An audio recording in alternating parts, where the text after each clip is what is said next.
J-E-L-L-O. The Jell-O program brought to you by Jell-O and Jell-O Pudding, starring Jack Benny with Mary Livingston, Phil Harris, Dennis Day, and yours truly, Don Wilson. The orchestra opens the program with One on the House.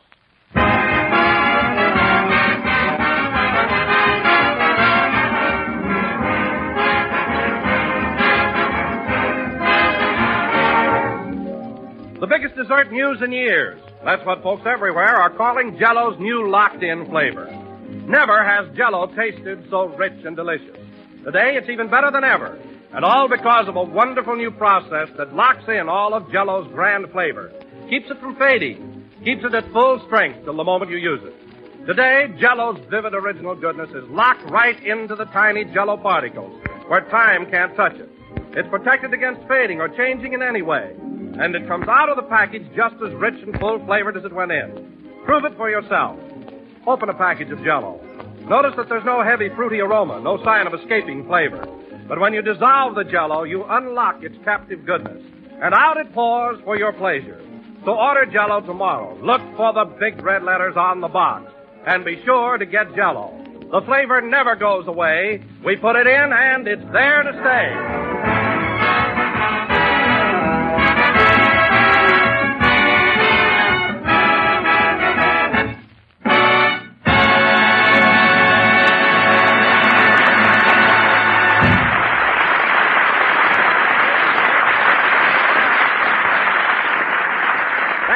One on the House, played by the orchestra. Now, ladies and gentlemen, we would like to take you back 3 days and show you how Jack Benny entertained the gang on Thanksgiving.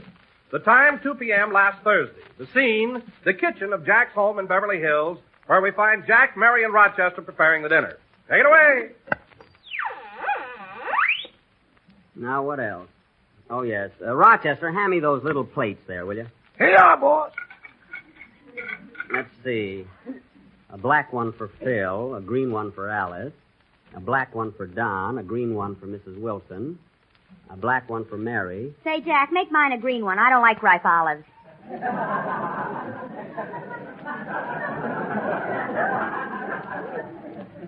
All right, I'll switch you and Don. There. I'm hungry. I think I'll eat mine now. Drop that. I don't want you to spoil your appetite. You know, we're having wild duck for our Thanksgiving dinner. No chipped beef this year, eh? Not unless we run short. Rochester, what are you putting in that dressing? I thought a dash of gin would snap it up a little. What? Who ever heard of putting gin in dressing? On Central Avenue, it's a must.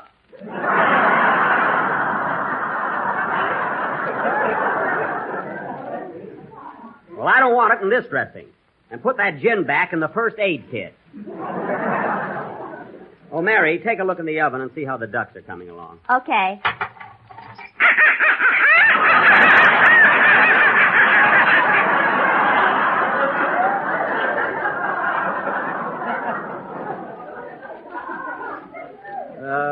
What was that? They're not quite done yet. Now, look, that noise came from some live ducks I got in the basement. These ducks here should be done by now. What time did we put them in the oven, Rochester? About 10 o'clock last night. Let's see, that's 16 hours. They're done all right. They sure look tender, don't they, Mary? Tender? The middle one looks like Humphrey Bogart. What an imagination.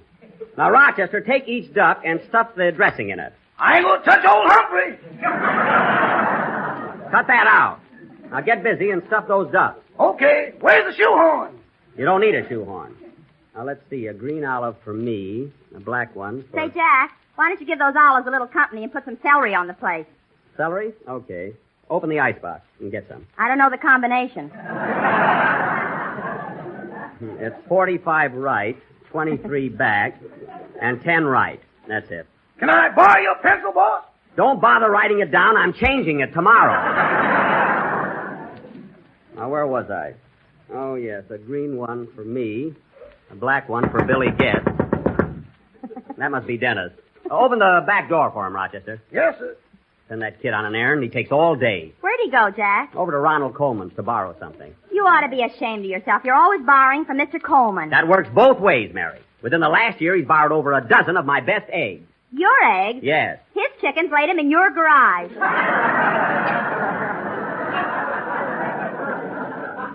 That doesn't make any difference. That's the same thing as the grapefruit near the fence. What hangs over is mine. Even Coleman's lawyer admits that. Well, don't ever hang your head over the fence or Coleman will pick your toupee. Ha, ha, ha, I'm screaming. Here's the punch bowl you wanted, Mr. Benny. What is that? Here's the punch bowl you wanted. Thanks, kid. And what have you got in that bag? Some corn. Mr. Coleman says please feed it to his chickens. I've been feeding him plenty.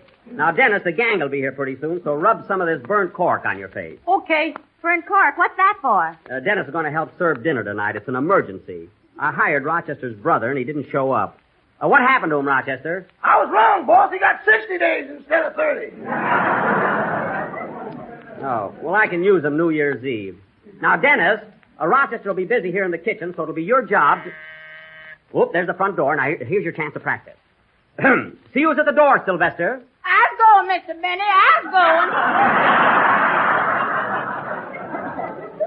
Hey, that's all right. That boy does the worst blackface I ever heard. Not so easy. I'd like to hear you do Irish sometime.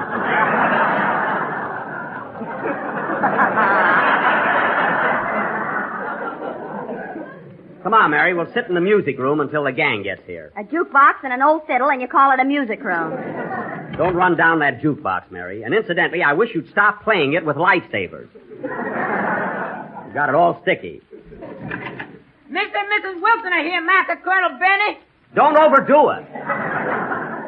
Well, hello, Don, Peggy. Welcome to the Chateau Benny. Oh, hello, Jack. Hello, Hello, Mary. Happy Mary. Thanksgiving to you. Well, you're looking fine, Peggy. Take Mrs. Wilson's coat, Sylvester. Yeah, the yep.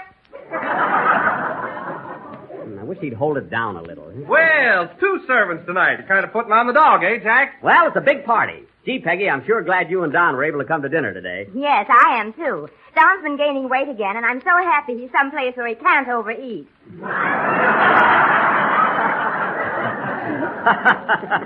Good. Well, I hate to disappoint you, Peggy, but there's going to be plenty of food on that table. Yes, and I love chipped beef. We're having wild duck. Now, let's have a little music while we're waiting. Mary, put a nickel in the jukebox. I've only got one. I'm saving it for the apple machine. All right, I'll put one in. That is if I've... Here's a nickel, Jack. Thanks. Say, here's one of Phil's records, Chattanooga Choo Choo. He sings the chorus on this one. Very cute, too. Wait till you hear it.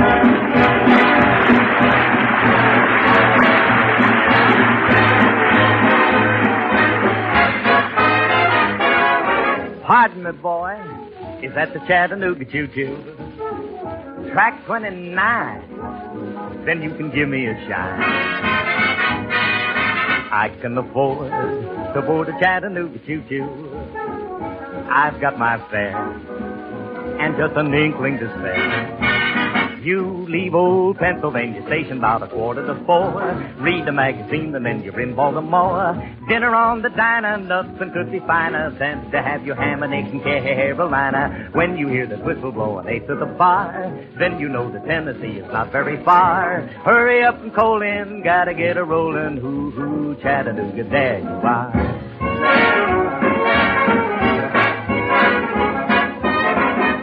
There's gonna be a certain party at the station, satin and lace. I used to call Funny Face.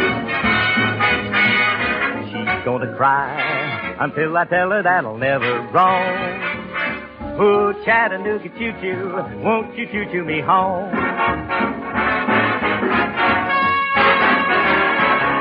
There's gonna be a certain party at the station, satin and lace. I used to call my bunny, honey, funny face. She's gonna cry until I tell her that'll never roam.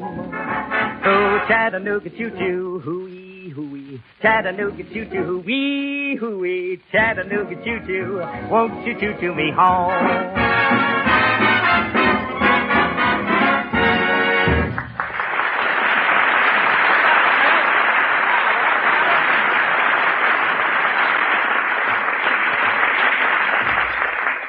Isn't Phil a ham? He even puts applause on the record.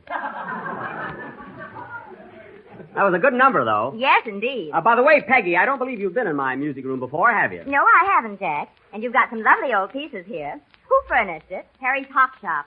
I only got the melodeon there. You know, Peggy, if you look around, you can get some of the... Uh-oh. Here comes your boarder. Yeah. I wonder what happened to him. His arm's in a sling.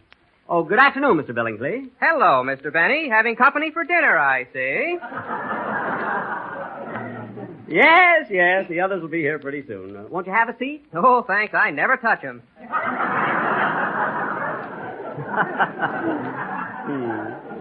By the way, Mr. Billingsley, I noticed your arm's in a sling. How did you happen to break it? I was putting on my long underwear this morning, and I fell off the ladder. Oh, well, why do you have to climb a ladder to put on your underwear? When I say long, I mean long.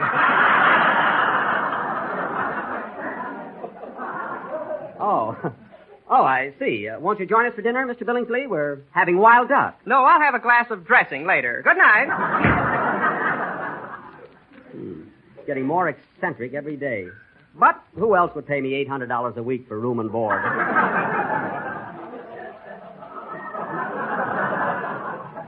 An amazing character, you know? Mr. Benny, can I speak to you confidentially? It's very important. Oh, now what? Excuse me, folks. What is it, Rochester? Boss, those ducks ain't never gonna get tender. Why? What happened? I just stuck a fork in one of them and it kicked gravy all over me.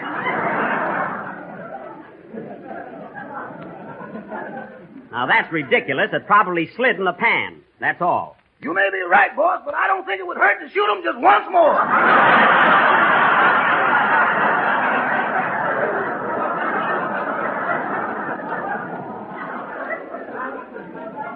Don't you dare. I shot those ducks. All you got to do is cook them. I want dinner served as soon as Mr. and Mrs. Harris arrive. But, boss... Now get back to the kitchen.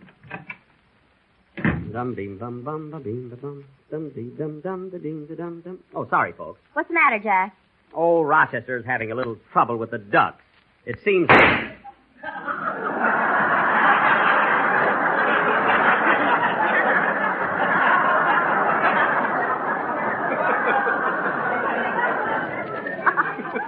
Well, everything will be all right now.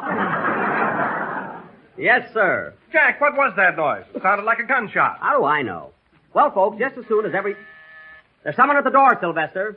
Sylvester, answer the door. That's dough, boss. All right, answer the door. And don't shuffle, just walk. Say, Don, would you like a cocktail before dinner? Eh, Don? Definitely no. Well, I can see who wears the pants in that family. With Don's, there's room for both of them. You said it. Announcing Mr. and Mrs. Phil Harris. Phil! Hiya, Jackson. And Alan!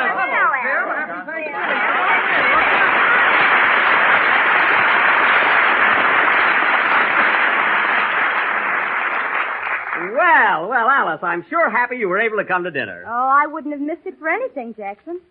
Jackson. She calls me Jackson. You know everybody here, don't you, Alice? Hello, Alice. Oh, why, Peggy, I haven't seen you since our trip to New York. And Alice, you know Mary Livingston, huh? Oh, well, of course I do. Hello, Mary. So nice seeing you again. Hello. Hello. It's a fine greeting. Who cares how many fan clubs she's got? Mary. Don't pay any attention to her, Alice. You see, Mary is always jealous of any girl that shines up to me. Well, who's shining up to you? Well, I mean that you... Explain that, Jackson. Don't get excited, Phil. Now, look, fellas, let's not have a brawl. I don't want duck stains all over the furniture. Well, this is the first time you've ever been to my house, isn't it, Alice? Yes, and I think it's furnished in very good taste. What did you mean, Phil? I should wear my old clothes. Why, Phil, you little rascal.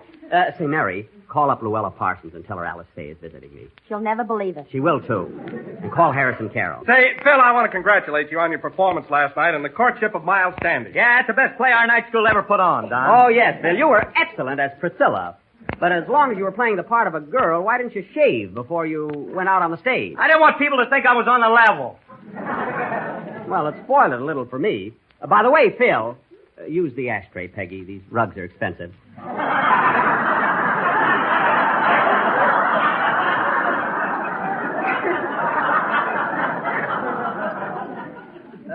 By the way, Phil, that's a girl. By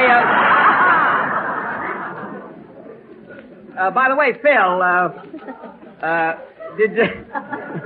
Phil, did you get those flowers I sent you before the performance? Oh, yeah. Thanks for the Christmas anthemums. Christmas anthemums? Phil, I told you last night it's one word. Chrysanthemum. Oh, lay off, honey. I don't want no lecture on Thanksgiving. Behave yourself, Phil, or I won't read that book to you anymore. Oh, what book are you reading to him, Alice? Oh, you know, Jack. A is for apple, so round and red. B is for butter. You spread it on bread. What? Are you kidding? C is for crackers. You eat 'em in bed. I know 'em all.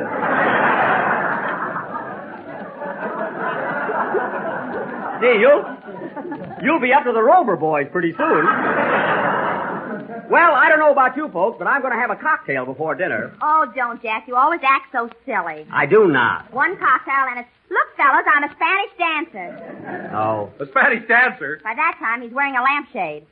Well, someone's got to put a little life in the parties around this town. Oh, Sylvester. Yowza, boss. Go out in the kitchen and tell Rochester we're ready for dinner. I've a Gwen. Hold that barge. Lift that bed. Oh, shut up!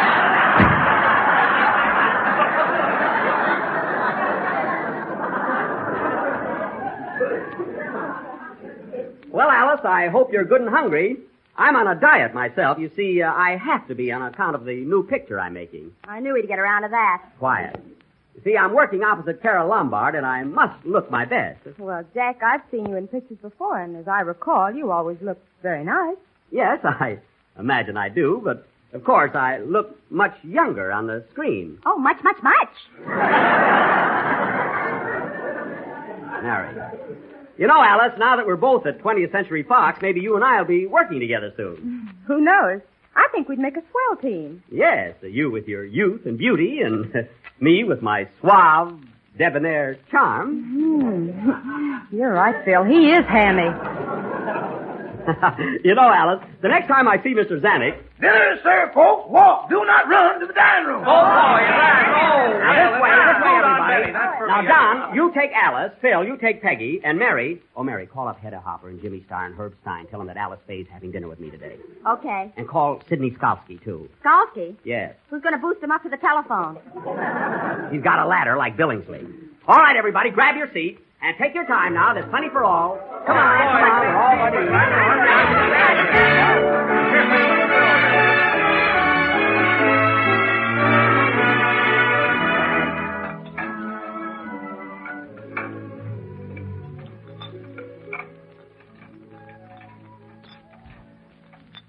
Boy, what a dinner. Say, this dressing is delicious, Jack. I'm glad you like it. Oh, Rochester, serve Mrs. Harris some more duck. Will you have another piece of duck, Alice? No, thanks. I'm still chewing on the first piece. Well, you've got beautiful teeth. Use them. I think the duck is very tasty, don't you, Mary? Yeah, but the next time you go out shooting, be more careful. Mine's full of buckshot. Mary, that's what that bowl is for. Dump the buckshot in the bowl. Oh. That's it. Personally, I think this is the finest meal. Pass me that bowl, will you, Mary? Here you are, Phil. Thanks.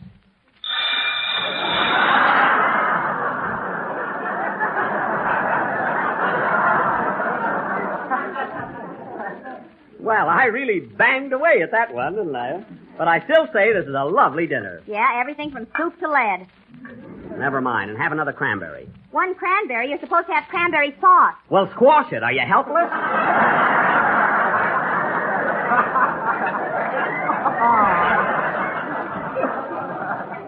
What's the matter with you, anyway?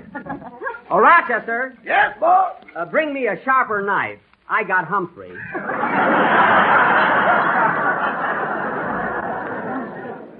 Say, Alice, I have a real treat for you. After dinner, I'll take you downstairs and show you Carmichael, my polar bear. Oh, that's swell. I love animals. You do? Have you got any pets, Alice?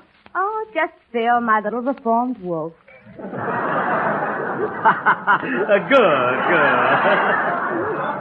Yes, sir. Some more dressing, Don? No, thanks. By the way, Jack, where's Dennis? Didn't you invite him to dinner? Yes, I wonder what happened to the kid. Me too. Nary. Now, don't give it away. Oh, Sylvester, have we heard from Mr. Day? Yeah, he phoned and left word that he was having dinner with Miss Betty Lamar. Teddy Lamar? That boy sure gets around, don't he? All right, Sylvester, stop leaning on the table and get busy. Enjoying the food, Peggy? Oh, it's fine, Jack. And the dressing's delicious. What's in it? I really don't know. Oh, Rochester, Yes, boss. what's in this dressing? What ain't? He's like all good chefs, Peggy, just won't give away his secrets. Get another bowl, Rochester. This one's full. Everything all right, Alice? Mm-hmm. Oh, I've never been to such a novel dinner party. Imagine, Phil, I got a prize in my dressing. The prize? Uh-huh. Look, a shoehorn. That is a novelty, isn't it? I got a Red Cross button in mine. Well, hand it over. I joined yesterday. That reminds me, everybody should, especially this year. Rochester, I think we'll have our dessert and coffee in the music room. Okay, boss. That is, if everybody's had enough ducks. Well,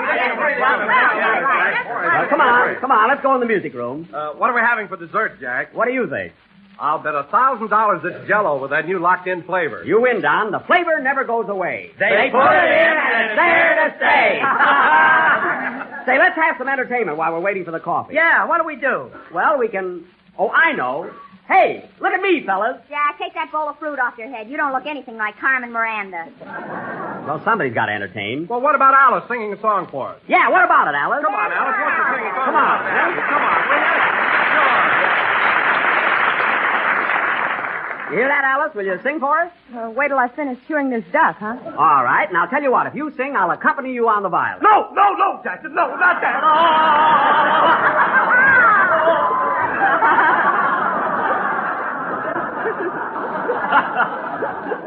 All right. Well, anyway, folks, that's just about what happened at Jack's house last Thursday. Alice sang her song, and then we all played games and had a swell time. And just as we were leaving, we could hear Rochester calling Jack. Mr. Benny, What is it, Rochester? what'll I do with all this duck that's left over? Well, we can have it tomorrow night. What about the mashed potatoes and all this? Very tasty. Okay, Make a pie out of them. Cranberry pie is delicious, you know. okay. Oh, say, boss, What? I think we ought to turn this buckshot over to the government for national defense. That's a very good idea. Early yet, so I'm going out to see a movie. Is that still playing around? I don't mean Charlie's Aunt. See you later. Good night, boss. Good night, Rochester.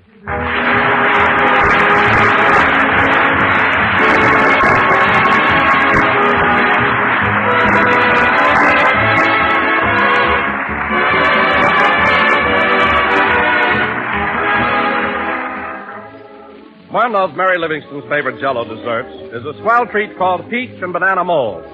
Because I think you like it too, I'm going to pass it right along. It's an easy recipe to remember. Its main ingredients are canned sliced peaches, sliced bananas, and lime Jell-O. And you combine them like this. Make up 1 package of lime Jell-O as you usually do.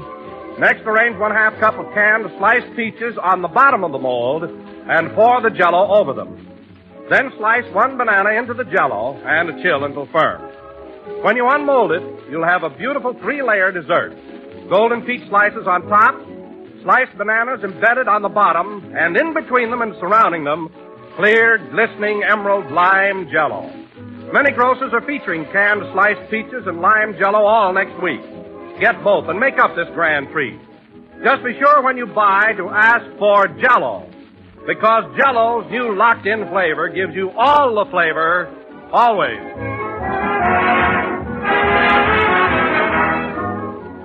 This is the last number of the 8th program in the current Jell-O series, and we'll be with you again next Sunday at the same time. Well, Alice, it was awfully sweet of you to come over tonight and show the folks what happened last Thursday, and your song was really wonderful. Oh, thanks, Jackson. Jackson. She called me Jackson. Good night, folks.